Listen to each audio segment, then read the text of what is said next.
Nous abordons les parties ressources mobilisées, outils numériques et fonctionnalités numériques. On va faire les trois en même temps.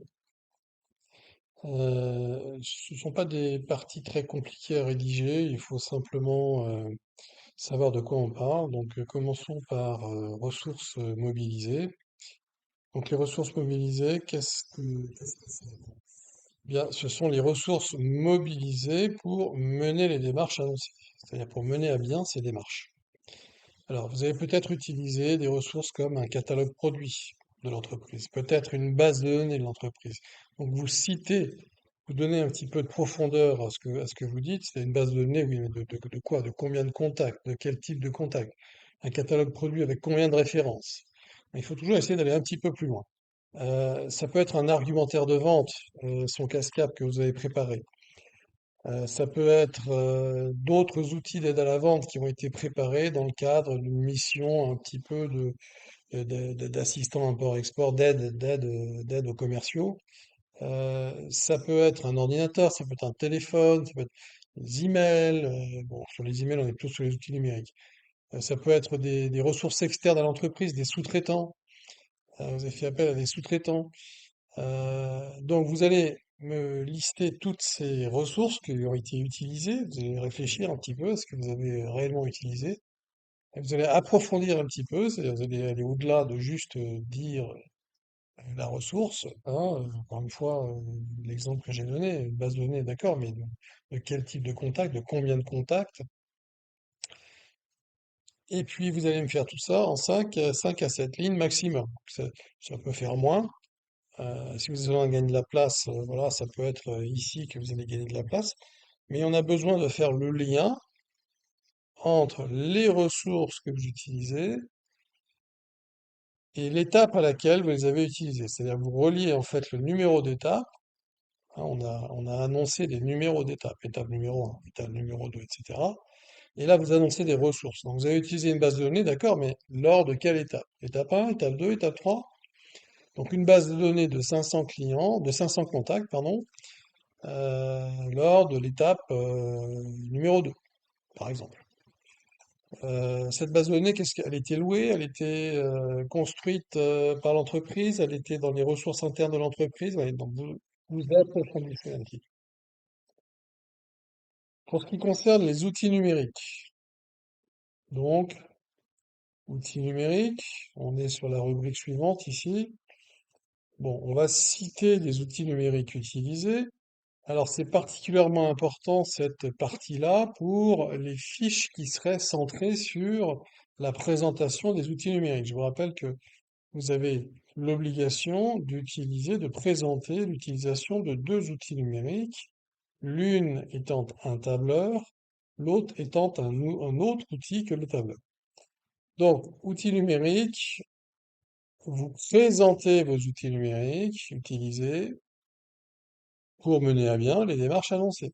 Donc évidemment, ça dépend de la mission que vous avez fait, les outils numériques que vous avez utilisés. Euh, bon, ça peut être un CRM, ça peut être des réseaux sociaux, ça peut être des outils collaboratifs, Trello, etc. Ça peut être du Gantt, ça peut être bon, un email, de l'Excel, de Word. Vous allez donc citer tous ces outils numériques. Vous avez le référentiel Pix qui vous donne des éléments sur ces outils numériques. Et puis le document également suivant, ce document qui liste donc un certain nombre d'outils numériques, qui ne sont pas tous là, mais enfin il y en a quand même beaucoup, qui peuvent peut-être avoir été mobilisés pour la mission que vous présentez dans cette fiche d'activité. Donc, nos outils numériques sont présentés, et il faut être assez vigilant puisque ces outils numériques que vous présentez dans vos fiches, ce sont ces mêmes outils numériques que vous allez défendre à l'oral pendant 15 minutes, c'est-à-dire la phase numéro 3 de votre oral, qui dure 15 minutes. C'est donc une présentation des outils numériques que vous affichez dans vos fiches d'activité.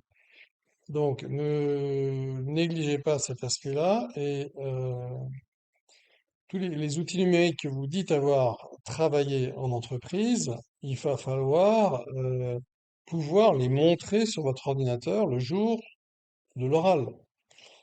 Donc, si vous dites avoir travaillé sur une base de données Excel et avoir fait des tableaux croisés dynamiques, il faut que vous soyez capable, dans votre ordinateur, d'avoir un fichier qui présente ce travail.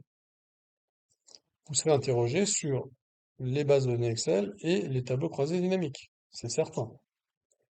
Donc attention de bien être au point entre ce que vous annoncez dans vos fiches et les ressources que vous aurez à votre disposition dans votre ordinateur le jour de l'oral. Ensuite viennent les fonctionnalités numériques. Bon, alors on fait ça, ces outils numériques, on va faire ça en, je sais pas, en 6, 7, 8 lignes, pas plus, hein, peut-être moins même, 4, 4, 5, 6, 7, 8 lignes, ça dépend.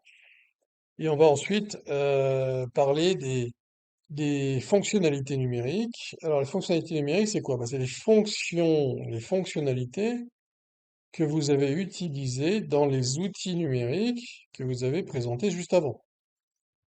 Donc, quelles fonctionnalités avez-vous utilisées? Bon, classique. J'ai utilisé les tableaux croisés dynamiques de l'outil numérique Excel ou les tableaux croisés dynamiques de l'outil numérique Google Sheets. Donc ici, on vous demande de détailler un petit peu les niveaux de fonctions que vous avez utilisés dans ces outils numériques. Attention, encore une fois, vous avez un oral qui porte sur les outils numériques et donc l'utilisation des fonctionnalités, et vous serez interrogé sur ce que vous présentez dans vos fiches. On vérifiera, le jury va vérifier que vous savez manipuler effectivement ce que vous avez dit dans vos fiches, c'est-à-dire avoir manipulé dans vos fiches. Donc ça fait 4 à 6 lignes.